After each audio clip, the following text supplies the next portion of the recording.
সবার কেয়ার করে যে তার খেয়াল রাখে কে। পুরো পৃথিবী জুড়ে 8ই মার্চকে আমরা বলি ওয়ার্ল্ড উইমেন্স ডে, তবে মার্চ মাস জুড়ে কিন্তু আরেকটি গুরুত্বপূর্ণ বিষয় রয়েছে। পুরো মাস জুড়ে এন্ডোমেট্রিওসিস সচেতনতা মাস বা অ্যাওয়ারনেসকে পালন করা হয়। নিশ্চয়ই মনে প্রশ্ন আসতে পারে, এন্ডোমেট্রিওসিস কি? মাসিকের সময় যদি কারো তীব্র ব্যথা হয়, এটিকে আমরা এন্ডোমেট্রিওসিস বলি। আপনার পরিবারে যে কিশোরী সন্তানটি রয়েছে, কিংবা যিনি প্রেগন্যান্সির জন্য ট্রাই করছেন, কিংবা ধরুন যিনি মেনোপজের কাছাকাছি বয়সে চলে গেছেন, যে কোনো বয়সেই কিন্তু একজন নারী এই এন্ডোমেট্রিওসিস বা মাসিকের সময় তীব্র ব্যথা এই সমস্যাটিতে তিনি ভুগতে পারেন।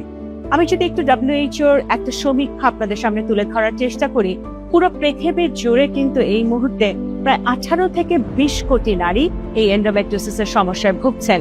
আরেকটু যদি সহজ করে বলার চেষ্টা করি, প্রতি 10 জন নারীর মধ্যে একজন এই মুহূর্তে এন্ডোমেট্রিওসিস বা মাসিকের সময় তীব্র ব্যথা এই সমস্যাটিতে ভুগছেন।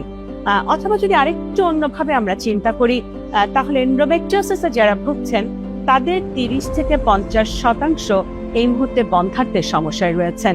তাই মাসিকের সময় তীব্র ব্যথা, পুরো মাস জুড়ে পেটে ব্যথা কিংবা মাসিকের তীব্র ব্যথার সাথে অতিরিক্ত রক্তক্ষরণ কিংবা বন্ধ্যাত্বের সমস্যা, এই কোনো কিছুকেই কিন্তু হালকা করে নেওয়ার কোনো উপায় নেই। বরং আপনার পরিবারের কোনো নারী যদি এই সমস্যায় ভুগে থাকেন, তাহলে দেরি না করে, ভয় না পেয়ে, লজ্জা না করে দ্রুত একজন গাইনোকোলজিস্টের পরামর্শ নেবেন।